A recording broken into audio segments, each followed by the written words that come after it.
Hey everybody, and welcome to Q&A Wednesday, where I answer the questions that you have most commonly, the concerns that you have about your health and fitness goals. Okay, I'm just trying to adjust here because it looks really weird with my ring light there.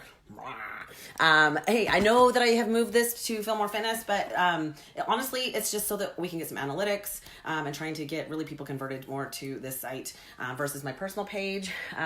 So hopefully you tune in. And if you're seeing this on YouTube, please be sure to check out my other videos, because really my goal is to educate you on how to be healthy the right way. There's so much information out there that is incorrect. It's myth. A lot of things contradict each other. And I'm not saying that I know everything, because I really don't. There's a lot of information out there, but I do a lot of reading and studying this because I find it, first of all, I find it fascinating. I'm a huge geek inside. I like to know how the body works. And so that's what we do. And a lot of this is because I've had a lot of experience in learning how to live a healthier lifestyle. Now, of course, I'm not perfect.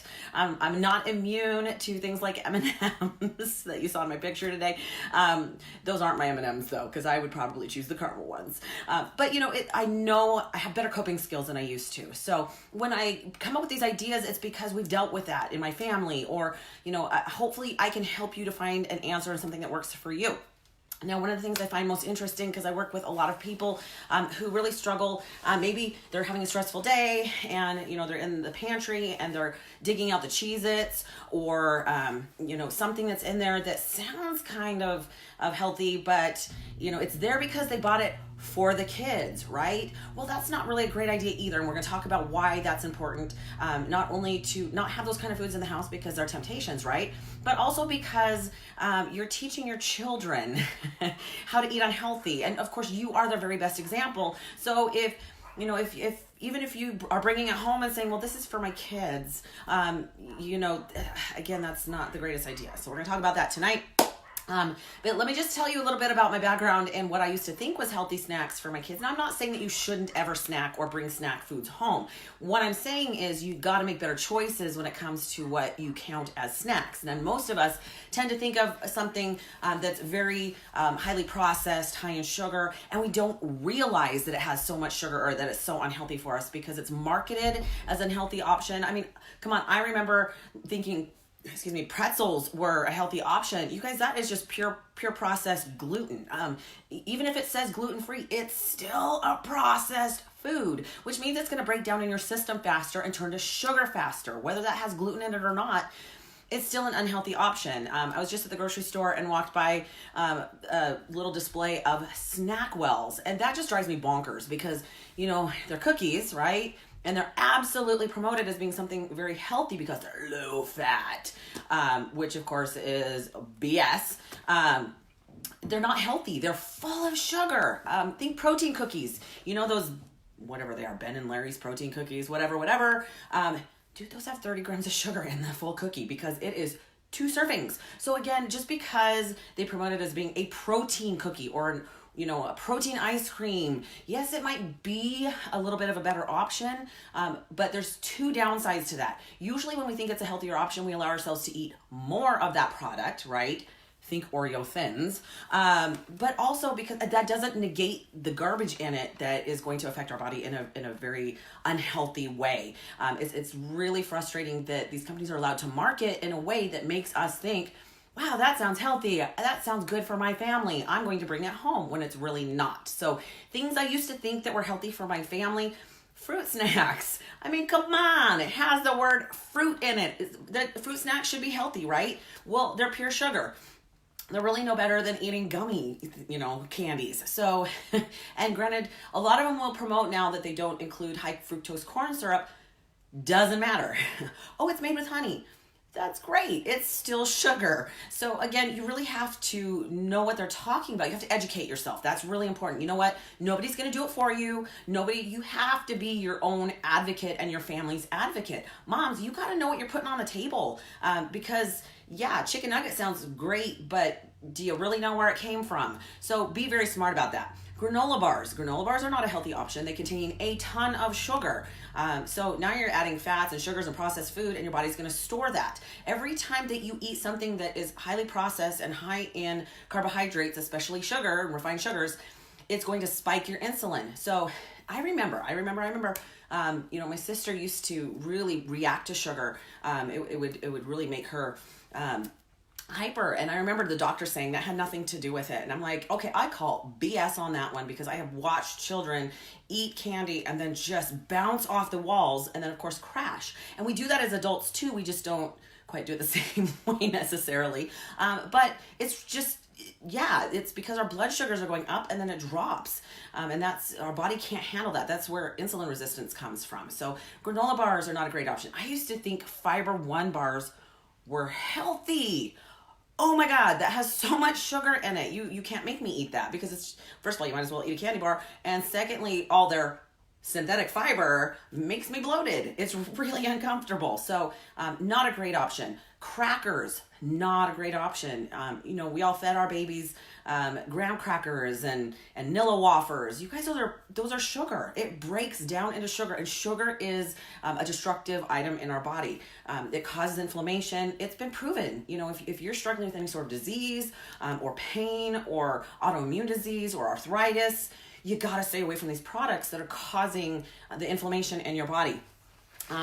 So yeah, crackers, Cheez-Its, chips, veggie snacks, guys, that's not a healthy food. It has veggie in it, right? Read the ingredient list.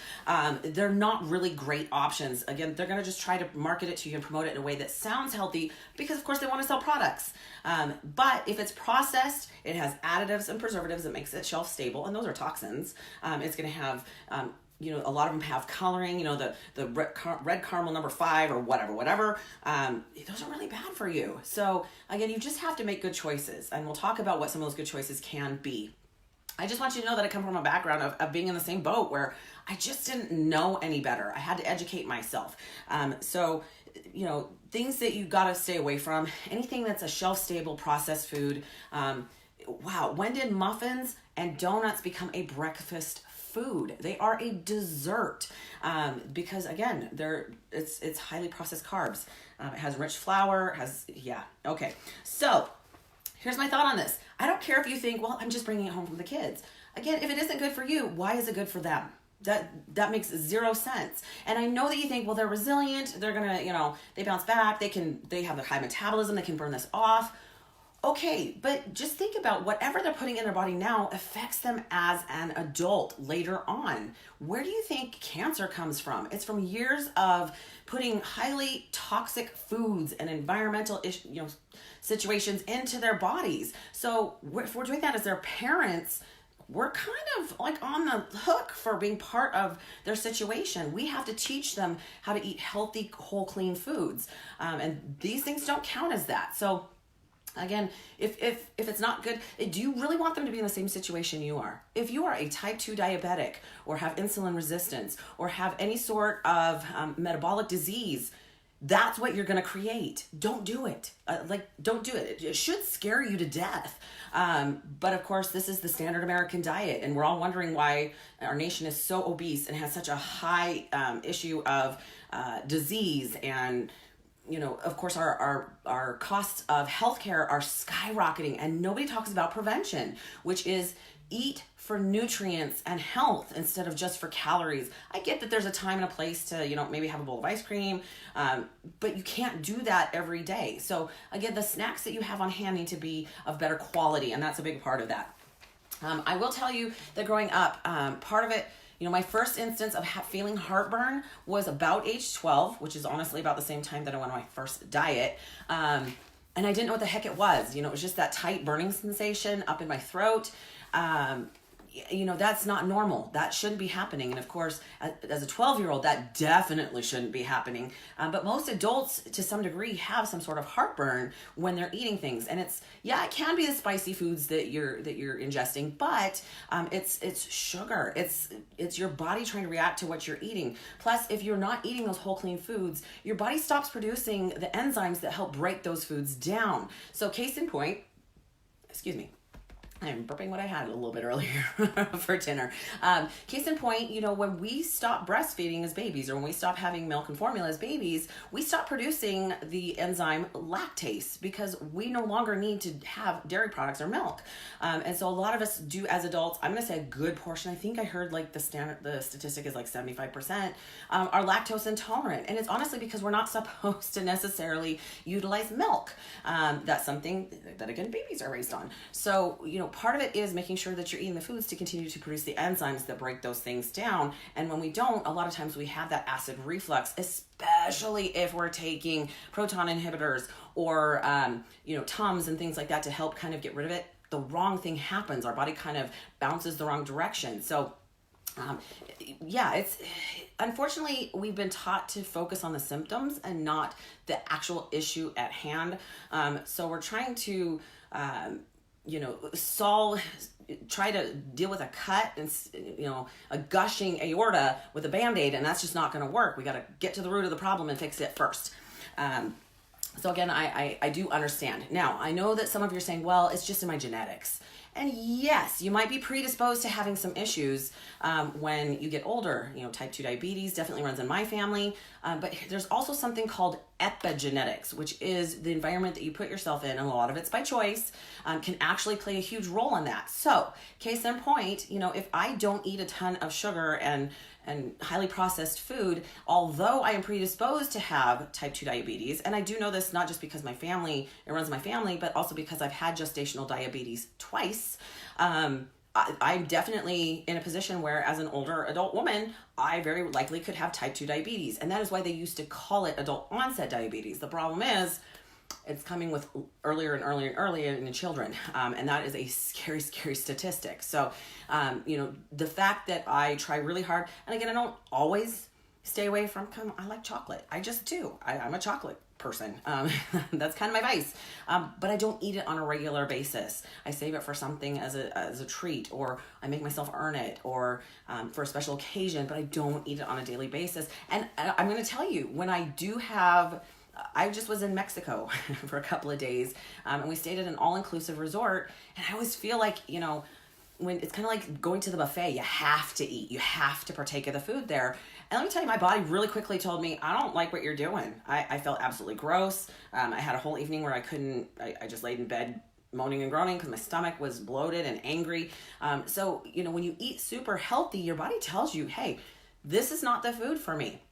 So, I have to listen to my body, because honestly, I want to be healthy. I want to feel good. I want to be part of my family's life for a long time. And I want to help a lot of people. And I can't do that if I don't take good care of my health. Okay. So reasons to not bring home garbage. And again, I am going to give you some good ideas of what to have on hand for snacks, because I'm not against snacks, but it just has to be the right things. So my house, my rule is, especially for my family, you have to be wanting to be healthy. You can't force that upon someone. But if one of us has a goal, or if we're really trying to work hard, first of all, we try really hard not to keep a lot of junk in the house at all. As a matter of fact, when I was looking for snack things to show in my picture, I was like, I don't even have anything. So I'm pulling things because my daughter's making some goodies for friends. But I just try not to keep it there. And the rule at my house is, that's fine if you have that out somewhere else, but don't bring it home, because then those of us that are really trying hard or have a specific goal currently, we're going to struggle. If it's there, you will eat it. If I have chocolate somewhere hidden in my house, I know I'm going to eat it, especially if I have a stressful day and I just have a mental meltdown. I do eat my feelings. I know that I do that. Now, these days I have a little bit better coping skills, but I just try really hard not to keep it at home, because otherwise I know I'll struggle with it. And I don't want to do that. So don't bring it home, out of sight, out of mind. If you're somebody who loves to bake, I like to bake over the holidays, but I tend to give it away, or put it in the freezer, because that way, first of all, it keeps for a while, but also then you have to unthaw it, or, thaw it out in order to eat it. So it might take a while. By then, you're over your cravings. So not a bad idea, right? You have to be really careful too, because if it's there, I tend to snack when I'm bored, or if I'm like working on my computer for a while, I want to put something in my mouth. Now, I have a better idea for that. It's usually in the form of vegetables. I like crunchy, so I eat a lot of cucumbers at this point. But, if sometimes you're just, oh, look, it's crackers, and then all of a sudden you've eaten the whole box, and that now you've destroyed your goal for the day. And it might take you a few days to get over that, past that situation.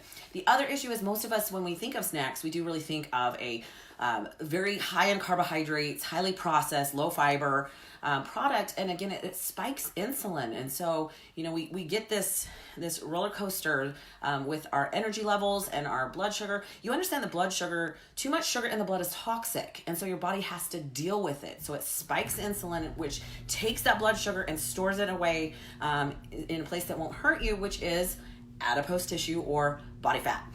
So again, body fat is your body's way of it's a survival mechanism in many ways. And part of it is, it's a storage unit. That's what it has to do. It stores excess energy. It stores toxins, kind of a topic for another day, but keep in mind that that's what it does. So you have to be really careful with that. So things that you should choose in order to snack. Now, here's the deal. The reasons for me to snack, or the reasons why I believe in having a few snacks around, is especially if you end up going too long between meals, you might really have low energy. I tend to I carb cycle. So I tend to have some days of the week where I'm a little bit less calories, a little no carbs, and I just bottom out when it comes to energy. And so sometimes I need that extra little bit snack in order to keep myself going for the day. Because I'm obviously my job is very energetic.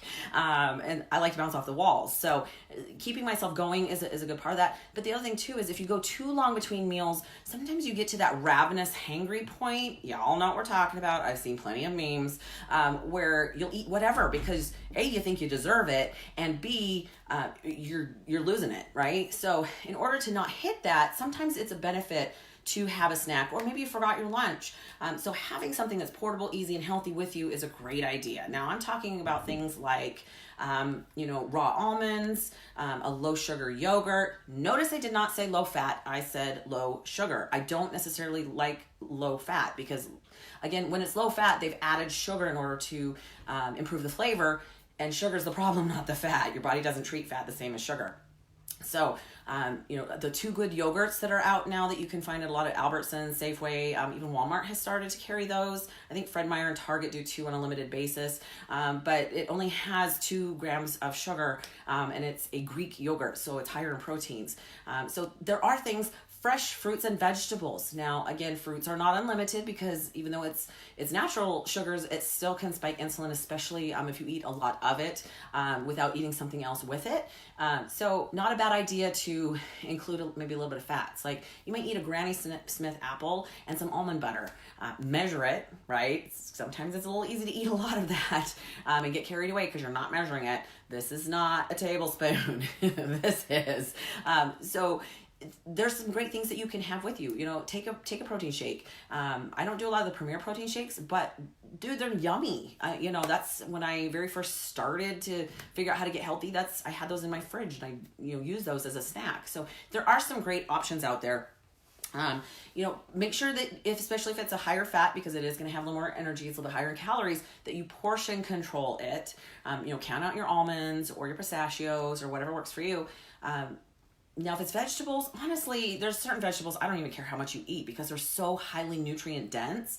You really can't out eat your calories. Like you just can't. You're not going to absorb enough, and it's so nutrient dense. You need those vitamins. So things like I said, I eat a lot of cucumbers. I eat a lot of broccoli. Whatever works. Obviously, the fresher the better. Things that are locally grown and good for you. Not a bad option.